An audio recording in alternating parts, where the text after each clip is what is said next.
Hi, this is Jim the Keys bartender coming to you from the Tyler Kelly Kontiki. No, we're not saying Memorial. The Tyler Kelly Tiki Bar, or we can go and say the Jenna and Tyler and Jenna and Tyler Kontiki. Yeah, we usually call it O'Kelly's. Oh, O'Kelly's. So like O-H, the Kellys. O'Kelly's. Oh my God. No, like O'Kelly's, Mr. Irishman. I know, I'm just kidding. I like it. Bicho Feo. Bicho Feo. You said that in a previous episode. What the fuck does that mean? Okay, so you guys were talking about miscommunications and translations with different languages. But something that I did, because I speak German, but I don't speak Spanish, and I've been learning a lot of it. So, of course, the guys at my work, I have Argentinian, Cubans, Venezuelans, worked with a bunch of different Latin guys, and Dominican too. And you're pointing to him. No, because we both know the same people. But obviously, Papa knows everybody that works with him. I know Dominicans. I'm into black guys. That's why she pointed at me. So they've been trying to I don't have a problem with black guys. Teach me little words here and there. Not the same way you do. It doesn't matter. I do like black girls. Teaching me little words here and there, right? Shit, I said that on the You phone. did. Okay, fuck it. Okay. All right. Forget I said it. My wife gave me some special chocolate today, and it's fucking up my, what do you call that? Self-censorship?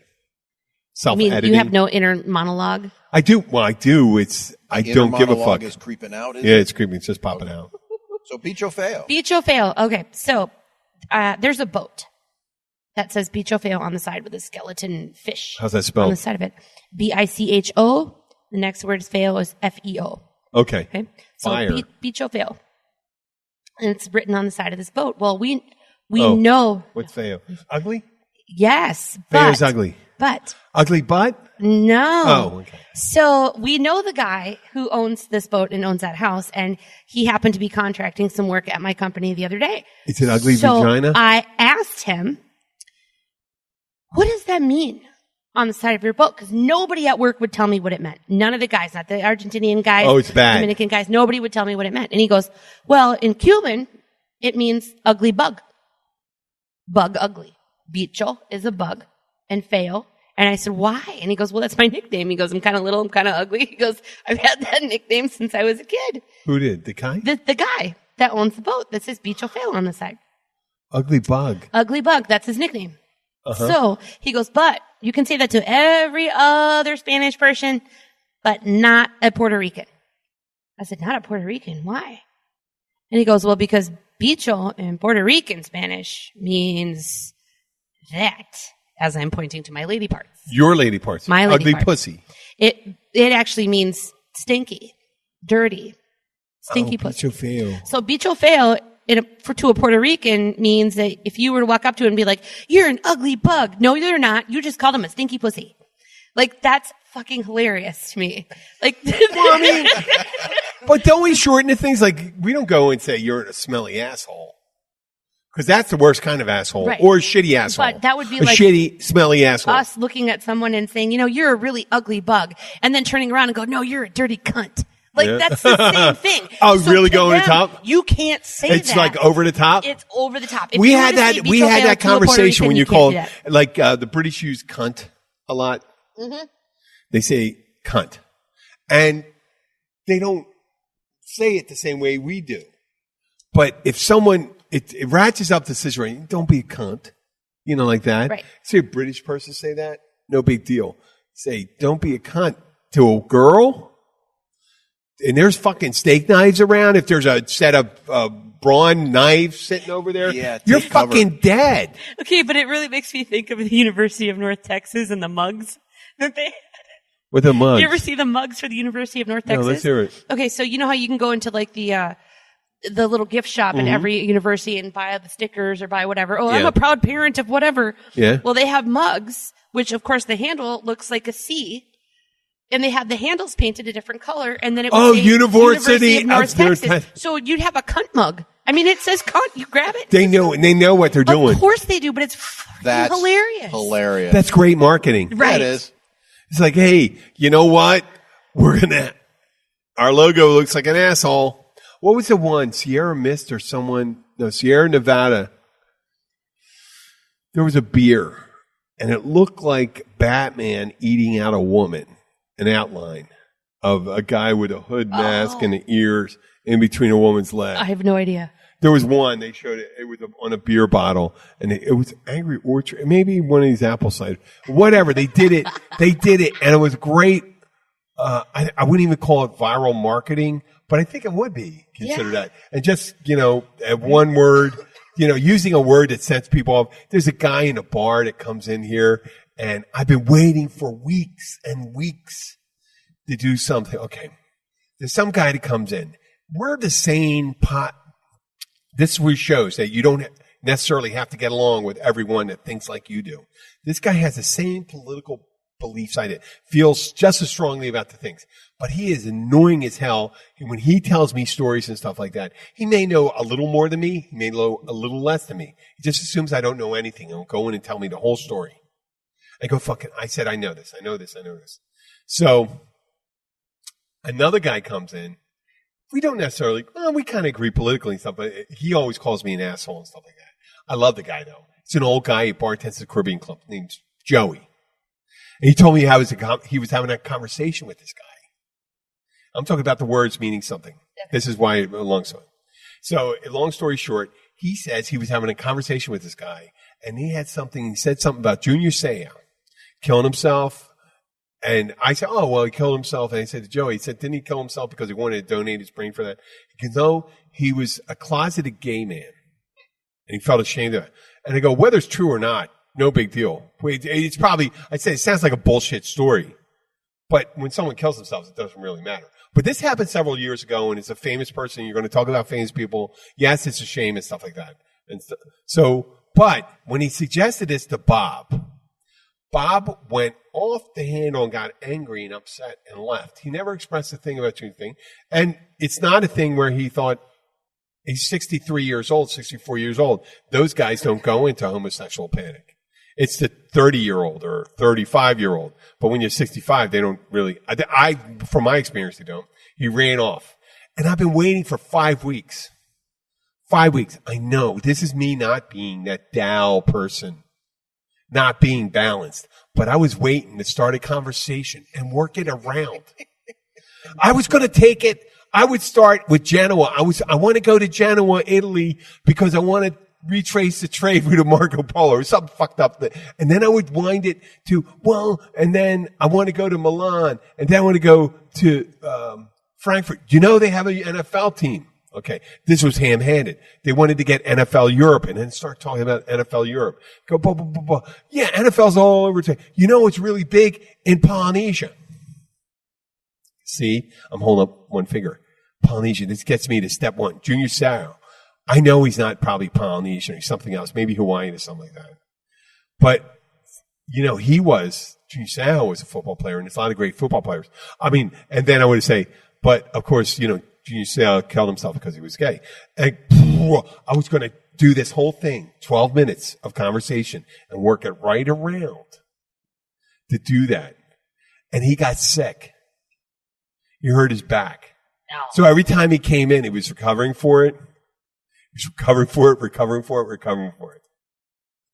And I tried to do this. And it kept on like fucking breaking me down, like bringing me back to this other subject. And fuck this. And then I couldn't do it any longer. I said, hey, Junior Seau was gay. He didn't even pay attention to it. He didn't even fucking pay attention to it. So you have to hear the rest of the Beach Feo story, which I didn't. Ugly, smelly pussy. Well, or ugly bug, right? So the worst case. You got to assume the worst case. This affiliate of ours and a friend of his years ago went to their friend's house, another friend's house, who was another business owner. I thought you were going to say another Puerto Rican. No. Well, no. Because I wouldn't be politically correct. My customer guy, his name is Ed. So Eduardo? Eddie's a Eduardo. Cuban. And his friend, another Cuban, were both into doing home improvements, let's say, right? So when Eddie needed his old house retiled, his other friend said, in tropical colors, you have to go see this guy who lives on mile marker 18, right? Like way down, like just outside of Key West. And he goes like, he's the best tile guy that you'll find in the Keys. Right? I believe it was Sugarloaf, somewhere down there. Okay. So, right? Yeah. Papa's nodding. So so him and his other Cuban buddy go down, Cuban American buddy. They go down to go see this other guy and talk to him about tile and pick out all this stuff. And his buddy, who he's grown up with his whole life, calls him Bicho Feo. Because that's his nickname. He's had this nickname since he was a little ugly kid. That's what he said. I was a little ugly bug. So, turns out that the tile guy who lives down in Sugarloaf-ish area, right, is a Puerto Rican. But they didn't know this. They just knew he's Latin and knew they speak Spanish. But they didn't realize that his heritage is Puerto Rican. Well, of course, his grandmother was there, his mother was there, his wife was there, and his daughter was there. So as Eddie's friend refers to him, he's like, hey, Bicho Feo, let's check out these tiles. He said, dirty cunt, in front of this entire Puerto Rican guy's female family members. And he had to go back. Dirty cunt is worse than smelly pussy. Right, yes, well, right. But, like his... Yeah. So... Because dirty's less than smelly. So... But cunt's definitely worse than pussy. Yeah, right. So called smelly cunt. Smelly cunt, right? It's like smelly cat. Smelly cat. With stinky. Smelly cat, remember? Stinky cunt. There you go. It's the hard case. He had to go back in after the guy came out and explained to him the difference of Bicho Feo in Cuban Spanish versus Bicho Feo in Puerto Rican Spanish. And this guy had to go back in the house and shake hands and double. They didn't know that. His grandmother, mother, his wife, and his daughter. No, you know what's funny? You know what's funny? Think about it. Wait, they live in another country. Okay? I don't live in England. And I already know when an English person says cunt, they don't mean it the same way we do over here. Right, but we're not talking about people living in another country. These are all people that live in the Keys. I know. They should know running into different Spanish because there's over here you run into Puerto Rican, Mexican and stuff like that. They should have known it by now. But the majority of these two, Eddie and his buddy, they grew up around other Cubans. That's what happens. There's a whole bunch of Cubans. Yeah. So they had no idea. You know that happens with the English language and stuff like that. This guy was being abusive to his wife. He was calling her my little whatever or something like that. And they go, no, that's a term of endearment. You can't really measure that, can you? Anyway, so Eddie It's a great story. Eddie was pleased to tell me the story. It's a great story. I'm talking about the first one. I got to learn it the nice way, whereas he got to learn it in the very humiliating way. And now he said he giggles every time that there's Puerto Ricans that drive by and they see his boat and they point at the name because it says Bicho Feo right on the side of his boat. And he goes, I can always tell when it's a boat full of Puerto Ricans because they point at me and they're just disgusted. Okay. And he was like, and I think it's great. Let me tell you a quick story, and Joe, and you probably know about it. The popular Chevy brand here in the United States that was sold in the late 60s and 70s and into the 80s in Latin American countries, the Nova. No go. Doesn't go. Yeah. Now, they knew Nova wasn't too separate. Nova was Latin. Nova, be going explosion, a big explosion or something like that. They knew that. They knew that because they learned. Because you put two words, like, if you got to go, fuckmaster. Oh, obviously this German guy has a name called fuckmaster. They're not going to separate. Says, well, this guy's obviously a master of fucking. Yeah, but it wasn't that during the time too where a bunch of the competitive auto companies were using names like Ford Galaxy and No, but before that it was they hired a poet, the poet laureate. It was Ford Motor Company hired a woman, and the Zephyr, and she just pick words that are abstracts, meaning when people say them, the Fury, right? Yeah. The Buick had a weird. They went with French with Le Sabre. Yeah. Oh, yeah. Honda went with Honda had a Fury. The motor company. They went to all the French one, yeah. But most of our cars, when they, you've been to Europe, obviously. Yeah. American cars. They changed the names over there. They just changed the names to accommodate. There is Feo. Oh, I told one. No, it wasn't Feo. It was something else. Veo. Chevy. I told you that. I told you that the crazy guy that drove me back from the friend, the woman that's watching my dog. Skies went up to a 3-day field trip for pathfinders. And it looks like they found their path all the way up there because it looks like they made it to their destination by checking over there. And so on the spur of the moment, I decided we're going to go up to Fort Lauderdale. And what was my point? Oh, I left the dog with Holly, my coworker, and her former roommate was Neil. You met Neil before, I think. Neil had purple hair. He had a mohawk for a little while. He moved back to Chicago. Well, when he picked him up at the airport, I don't care how aggressive you've been around other drivers. I'm 56 years old. I've been with bad New York City drivers, taxi drivers, real terrified, women that were angry. This guy was the most, I don't know if you call it aggressive, but he wasn't defensive whatsoever. He rode right up people's asses real quickly, made quick lane changes. Luckily, I had jet lag going on there. It was terrifying the whole time. It was terrifying. Yeah, I would have been like, and you couldn't say anything. Get out. I'm getting out. You couldn't say anything for this guy. And what was my point about that? I don't know. I don't either. Yeah. Remember, the wife gave me a piece of chocolate, and I think there was something in it. So I'm fucked. So we found with BJ Feo, man. I know I'm not going to say it up. You know what? It's a fun thing. I have a hard time remembering that. Ugly bug? No, but I have a hard time remembering that. But if I remember that, and it's a Puerto Rican dude, and I have to throw down, 56 years old, man. That sucks. That's we had this argument again. We had a discussion before. I always say this to people that want to cause a problem. And I said, listen, I always fight for my life. Because I can't have a broken arm or a leg. I'm sorry. If you do make the final decision, do it. I will go for your eyeball. I will go for your tongue, and all your throat's open to me. Why don't we just give him a bicycle? I mean, with all the spin classes that he teaches, I mean, he could just ride the fuck away into the sunset. Nobody's going to catch Jim's ass. No, but I'm just saying, I go like this. I said, listen, no, I explained to you, I'm going to do that. The worst, everything that bad is going to happen. I have several things that are going to happen bad to me. I will not be arrested.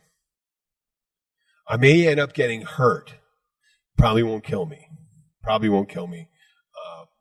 Maybe you could. But I'll tell you, you're always going to, in any situation, you're always going to be arrested. On top of that, you might be dead. If you don't resist so much, you're just going to go to the hospital. And then you're going to go to jail. And then you're going to have to explain that an old man beat your ass. There's nothing good happening for you in those situations. They're all more likely to happen than those other things are going to happen. Because you're never going to have the heart into it. Because you're not that bad of a person. There's no way you're that bad of a person. So you're going to back down from this. Yeah, but isn't it usually good advice to avoid those situations? Hence the bicycle. As much as you can. Well, I'm behind a bar. Joe. No, you can still avoid. I got to protect my coworkers. I got to protect the people. You mean if something breaks bad, like right no, there? breaks bad right there. No. I have to do it. There's no. If it's a matter of personal honor, fuck it. I'll let that go off to the side and stuff like that. But when you can't at a certain thing, you got to protect the people that are there, right there. And it's always that case when in a public situation. So fighting. Okay, so fighting, right. Defending, having been a cop, so defending your life or the life of someone else. And when I say life, I also mean preventing great bodily harm that may lead to permanent disfigurement or death. Okay, so that all that gets clustered together. So you end up with a real brutal domestic in front of you, or you have someone reach across and commit a sexual assault on one of the other bartenders or the wait staff, and that person's confronted. They immediately bow up. They assume an aggressive role, or they clench their fists. Here's my advice. You already said it. Go for their eyes immediately, pull them out of their sockets, or squish them until they break, and then work on their gonads until they go catatonic. And that'll be the end of it. And that's it. The best fight is one that's over quickly. Yeah, you don't want There's no Hollywood prolonged bar fight bullshit. Everyone's just going to really regret and be hurt.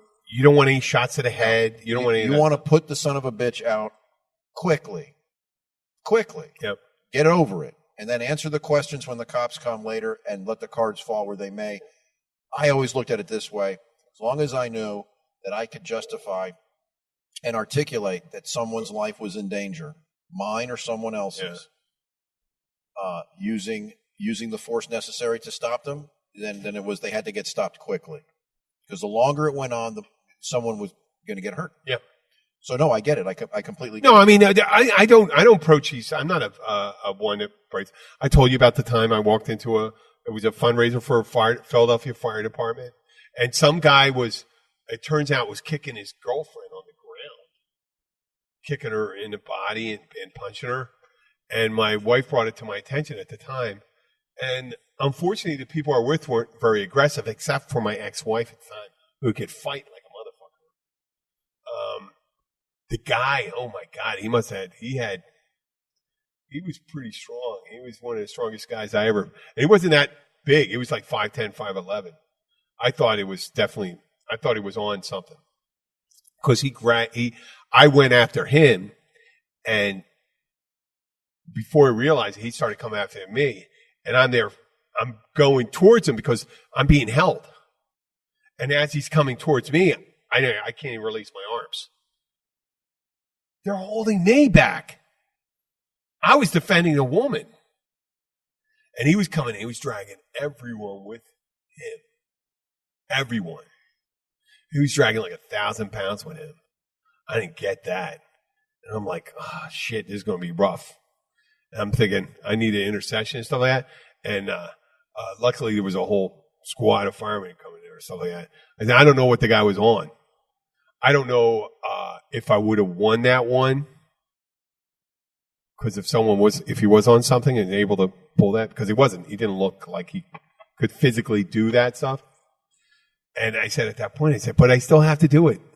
What are you going to do? Walk by and stand on the other side? Well, you got to look yourself in the mirror at the end of the day, and you're going to say, "Well, I let someone who's helpless get brutalized when I could have or should have done something." Yeah. No, that's never sit well with me. It's probably why I became a cop anyway. But I don't like fighting, so I don't want anyone. No, I would always say that. I mean, it's our situations when it happens. Like you got to do it for defend your. In that case, I was in the position where that was my job, and it's amazing though how the tongue in most cases, how by speaking to someone you can bring them back down, you can calm them, and it doesn't always work. Yeah, but it works more than it doesn't. And because some people see a uniform and a gun. No, I understand the confusion thing. When they're in the height of their angst, if you cannot bring them down, if there's no separation, there's no time. Yes, you got to do what you have to do and stuff like that. Okay, well, you know what? Let's take a little break, and we're going to come back. And we'll talk about short people fighting.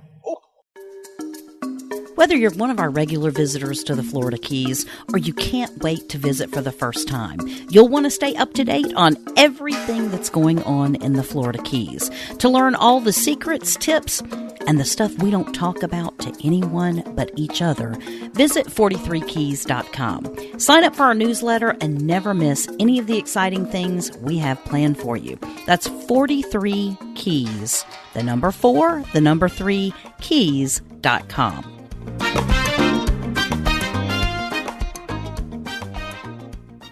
Okay, this is Jim the Keys bartender. We're back. We were just talking about, Jenna was saying, I guess as a bartender you got to be a bouncer. Yeah, you kind of have to be and stuff like that. But you know what? There are times you try to mitigate the situation by using your words as best you can. Let's be positive right here. But we got right into a story about that. One of the times I had the big chill with a friend of mine. He was older, guy, not my type. He was older than me. He didn't take care of himself the same way. He dressed differently and stuff like that. And I'm with him. And the guy, we're hanging out with people. We're having a good time. We're laughing and stuff. And one of this little guy comes up to me. He says, "Oh, so you and Connor?" Oh, he's Connor. you're gay, right? I said, no, I'm not gay. I said, not like that, no big deal. And he kept on coming back and said, then I started thinking about it, and I said, you know, what really bothers me is that he thought you were his type. Yeah, you thought I was his type. Right, yeah. That's his thing, and I felt a little better about myself that I was angry about that. At that moment, that I wasn't worried about someone accused me of being gay. I told you the story about walking down in Key West. Yeah. With the young, two guys behind me, and my, Abby says, these guys are staring at your ass.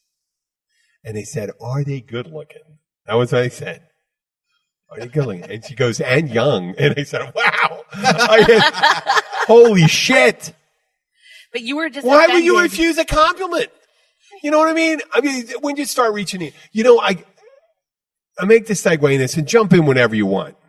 But I see these beautiful young women down here all the time. And I realize they're tied to that thing. When I was younger, I got some attention. I wasn't always and never was ever the guy.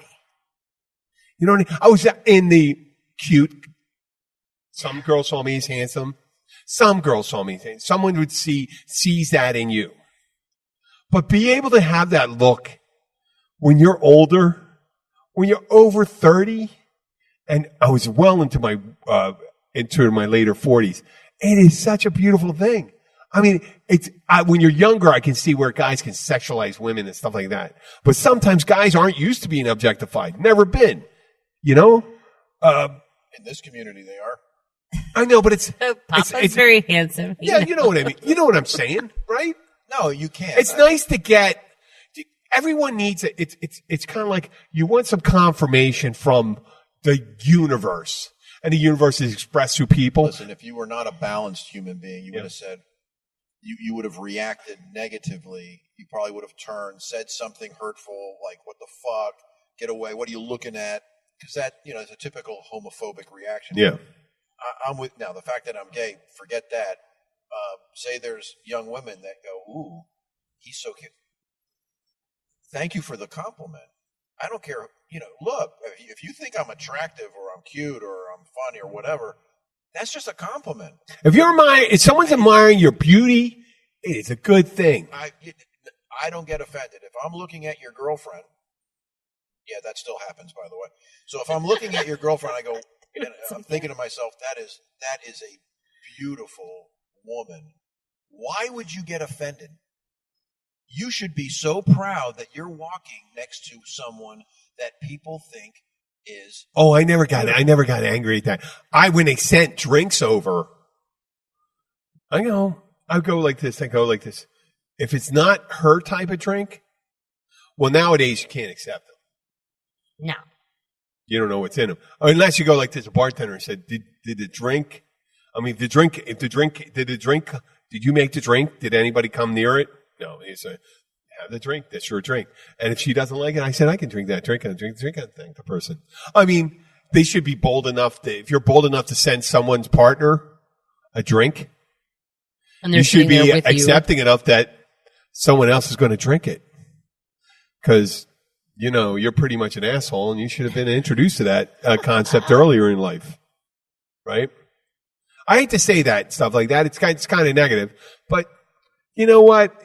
If you're meant to be in someone's life, you don't have to go and be an asshole and just go in there and try to steal it from somebody in front of it. Because if that person is happy, if you like that person, and if you think you're going to be, someone said you should never, if you're dating is an audition for a marriage or a commitment.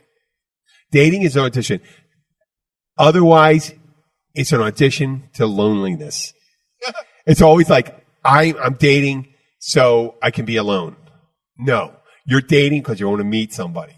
I don't know if it's 100% true, but I think there's a lot of truth in it. What do you think? When you're dating, in any type of a relationship, dating you're looking, there was a book called Looking for Mr. Goodbar, because you're going to these worst places in the world to find the best relationship you're ever going to have. What do you think? Well, you can. You can meet some. I met some really nice people. There's nice people. There's very nice people that go to bars and restaurants. They're great people. They're not always at their best. So sometimes that may be, if you meet someone that's really fucked up and you go, boy, they seem kind of nice. Well, that's the worst they're going to be. Right? Yeah, pretty much. If you meet someone on their worst night, imagine someone go like this. I don't want to vomit on you. Oh no, I can't drive. Here's my keys. How's my friend? And they're concerned. You go, hey, that's their inhibitions gone. And they're only thinking the good thoughts. I would never have thought of it that way. I did. Hey, because if I see somebody that's completely retarded. Well, no, if they're fine. And I'm like, could be, maybe no. that's every other night. Yeah. That could be every other night. So that may be the thing, and you have to deal with that. And then you're a baby. But I'm just saying, it is also a truth serum sometimes. When you meet someone out, or if you meet someone on the big nights, here's a little hint.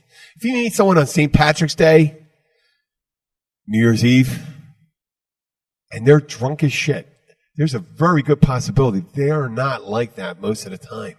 Because they're the two biggest nights. Or the night before Thanksgiving. Oh, yeah. Night before Thanksgiving is a big drinking night. Why is that? Because people come back to their, wherever they're gathering, and there's no Thanksgiving Eve tradition culturally in society. So it's a good way for you to get out with your friends, hang out with your friends. Right, because and a lot of people are homecoming. It's National Homecoming Day. I was going to say, because you come back to your roots or where your family's at. Right. And then you immediately go to the bar. If you go out, if you went up to your home and you saw your friends, you have friends. I imagine you have friends. Yeah. I have friends. If I was in Philly, wait now, what time is it now? It's 7:30. 7:30. I'd be in McGee's right now. Common Cottage, hanging out with my friends. I might do that. Special chocolate. No, I'd go to the Three Monkeys. Three Monkeys would be, I don't know. They have to be walking distance wherever I go. Or hanging out with my buddy Tom Carboni. We always had a good time. Carboni's Pizzeria. Yeah. That's my favorite pizza up there. Where were you at that? I just got lost from that whole conversation. The chocolate just lost in the thing. We were talking about. Philly's a great city to walk around and go bar hopping. Yes. It's a wonderful. Well, in the far, it like many a city, when you get into the suburbs, it opens up and it's not as tight. When I say tight, skyscrapers, bar. Wisconsin's like that, and Minnesota. You go out there. There's parts of Philadelphia. If you lived, there was a Frankfurt Avenue at Cottman in the beginning of the far Northeast. There was I guess it was 3 roads intersecting. One road went into 2 roads, so that would be a 5-way intersection or a 3-way intersection. And there was 1, 2, 3, 4, 5, 6, 7, 8, 9, 10 bars within 2 blocks and short blocks, not that New York City block stuff, far northeast, just maybe 50, 60 yards. Wow. Yeah, there was, there was a couple bars you go, walk out of, 1, 2, 3, 4, 5, you're in the next bar. That many steps. So that's the kind of thing you'd hang out with. And then you run into, now you see the people there all the time. Hard to tell if you find an asshole or not. Because sometimes people are just doing it. They're the best. Sometimes they get really mean. When they're mean, if someone's super mean, that doesn't necessarily mean all the time. It could be they're an alcoholic. Because it doesn't exercise your highest functioning part of your brain, doesn't it? Well, you're talking about dating in general or just interacting with interacting, people? Relationships, or if you're seeking someone else. I look at it this way because I'm seldomly in a bar to drink because I hardly drink. Mm-hmm. So if I go into a bar and someone's acting a fool. That's an immediate turn. Or showing their ass. Yeah. That is just not someone I want to be around under any circumstance. Because, like you said, when the inhibitions are gone, if you're acting a fool and you're loud and you're obnoxious and you're rude and whatever, half naked, probably a lot of that transcends to your sober life. to some degree. I don't want to be around that person. Now, if I've been to bars and I've had absolutely the most amazing conversations with people who I, of course, didn't know, not just in here, but all over the world, including some of the best conversations with people that barely spoke English and me barely speaking Italian. We had what a wonderful experience meeting those people and interacting, but nobody was sloshy, stupid, obnoxious drunk. Yeah. Everyone was tipsy and having a great time. So you can meet really neat people and have wonderful lifelong experiences. But you get those characters that show up like buttheads. They're just like kryptonite. Just who wants to be around that? That's 100%. That's a truism when it comes out and stuff like that. When I was sober for 7 years, when I went out, I got easily annoyed by the change. A lot of times, you're close person you're with, and and you see the change go over them. And I know I fucking do that now. When you see the change go, like I get real huggy and kissy to girls and stuff. I mean, at the wedding, man, I'm so glad I got drunk. I could have done something really stupid. I know I could have. I could have done something stupid. Not stupid, like I couldn't have done anything really physically because, when you're drunk, you can't. It's called whiskey dick. Whiskey dick. But yeah, that's got to be annoying when you're someone drinking. All of a sudden, you lose that part of the relationship, your friendship, or the I think it goes into that whole babysitting factor, which ends up happening. Like we all have mutual friends that kind of have gone away from being friends because every time they're around, that's who you're babysitting. And if you don't feel like babysitting that night, you just try to avoid them or not involve or not invite, and you just kind of work your way away from them. And the other side of that sword is if you almost can't completely walk away, can you? Because now they have to drive home. So now you got to make sure. Right, and then you're babysitting. The babysitting is complete. So now you got to sit there and make sure that they get home safely. Right. And you didn't ask for that when you went out in the evening, when you left. You just wanted to have a good time. You wanted to go for a burger and a couple of beers, and all of a sudden you're babysitting. You remember you're talking to a problem drinker? Well, my idea was not to go out. I was never a couple of beers and stuff like that. I was going to drink a lot, and I was going to drive. No, that was the worst thing. I did. I drove a lot. It was horrible. I know now not to do it. Holy shit. It was. Hey, you know what? The truth will set you free. You got to be aware. If you're not true to yourself, about the things you did, then you're just going to keep on doing. You grew up in Philly. Yeah. What was the drinking age? 21. See, I grew up, it was 18. Well, I started drinking when I was 14. No, I can go 13, 14. Buy my own beer at 18. So that was not a good mix. So yeah, a lot of drinking too much and driving happened. I think if you think of the European countries, they pretty much have a handle on it. They could drink different culture. There's different cultural. Yeah, and the way they make it taboo, you can't have this, you can't do that, you can't have sex. Well, listen, holy shit. You went to Catholic school. You went to Catholic school. Celibacy. You're not supposed to have sex Catholic before you're married. Were the loosest girls every time. around. The high school had the highest pregnancy rate. Part of it was the ban against premarital sex. The other part is you couldn't have an abortion either. So there was a dual thing. But by and far, so many girls would get pregnant and stuff like that. And they had whole system of hospitals and mental things in Ireland to take care of. I mean, I'm sure it happened in France earlier because Italy and France Ireland, out of almost all the countries in Europe, stayed the most Catholic for the latest, maybe. Yeah, they did. Even Poland, because they were communists and stuff like that. So there were already a bunch of people that weren't into the Catholic thing. But Ireland stayed so Catholic. They had it till the 50s, Joe. If you got pregnant, you had to go into an institution if you weren't married. Yeah, you had to go away. Well, your family didn't want you around. You were a scourge. You were an embarrassment. There was shame on the household. And all of that is that cultural stuff that's religion-backed. Which is funny because they sent them all to live with nuns. Well, it was probably priests that may have very well have got most of them pregnant, so they turned to little boys. But that was just an expectation in the culture. It was not much different here. A young girl in the 40s or 50s that would get pregnant. Oh my God, the shame. And no, but we didn't have that.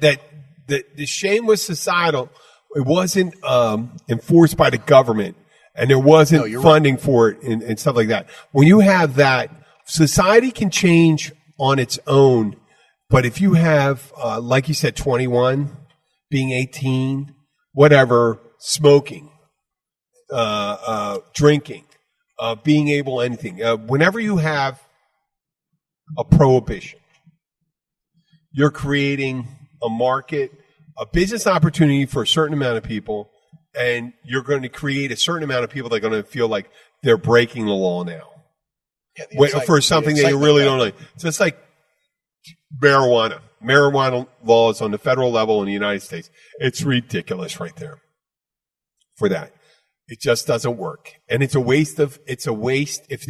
Most even Republicans now see it. It's a waste of resources. It's not a gateway drug. It's not any worse than alcohol. You see, alcohol ruins a hell of a lot more lives than marijuana does. We got people on our street. There are not people living. If you have homeless people, do you ever see a homeless person trying to buy a joint, or what do they have in their hand? They got a brown bag. They're drinking. That's all they want.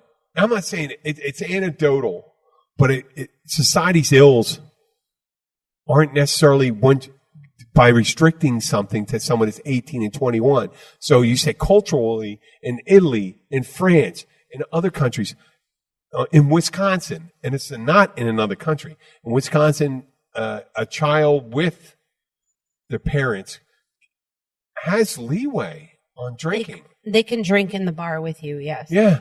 But so it's not they cannot drive. I know, it's funny, but they did not change. Tolerance. They did not change the drinking law though in there. They just didn't. I mean, if you think about it, the only thing the state controls that, right? It goes state to state. Alcohol is not controlled by the federal government, even though there's an ATF. It is state to state. It's state to state. Because the marijuana laws, the overarching one that prevents everyone from making it legal, is the federal scheduling of calling it a crime. Hey, well, you know Correct what? Me. They like it where the places that they've made it legal because they can tax it. Excuse me, and then they get much more money on tax. But but think about the two-edged sword on that thing. The positive two-edged sword, taxes. And not having to pay for sequestering a person in the, in the state, in a prison, and paying, what is it now? I don't know. I'm going to throw out a number, 50,000, 70,000. Is it higher a year? It's a lot of money a year to. Every time you get someone out for a marijuana offense, first of all, they may have made money doing something nefarious at the time because it was illegal. When it's legal, if they want to sell it, they got to fill out an application and work at a place that dispenses it. They're going to have to work. Now, hey, listen, they may have done it for the wrong reasons, but if you take the prohibition out of it, the crime, think about it. It's not almost anything you do to allow it doesn't hurt society. You raise money, you're releasing someone on the street. Now if they're going to do something illegal, they're going to do it with like another substance that's illegal, heroin, fentanyl, whatever, right? Crystal meth. But you can focus on that and the resources. And you freed up all this other resources, tax money, everything, without putting your energies in this. We're not even going to fucking get involved in that. Grow that shit, anything you want. Grow that marijuana wherever you want. But what's stopping it right now? My view is pharmaceutical companies. If someone can't get their handle on how to restrict it and everyone will make money, if they can't make money on it, it's not restricting them from not making their money. They don't want anybody else to make their money because without control, you cannot predict what type of revenue you're going to get for a certain amount of investment, right? Because if you have a nice rainy season, you can grow your own pot. And all of a sudden, it's, oh my God, my 20 by 15 plot of land just yielded 4 years worth of marijuana. I have a customer. What? We have a mutual customer at work that made millions upon millions by owning a bunch of land in California that he agreed to let his pot grower buddies who got a legal license to do so use his land.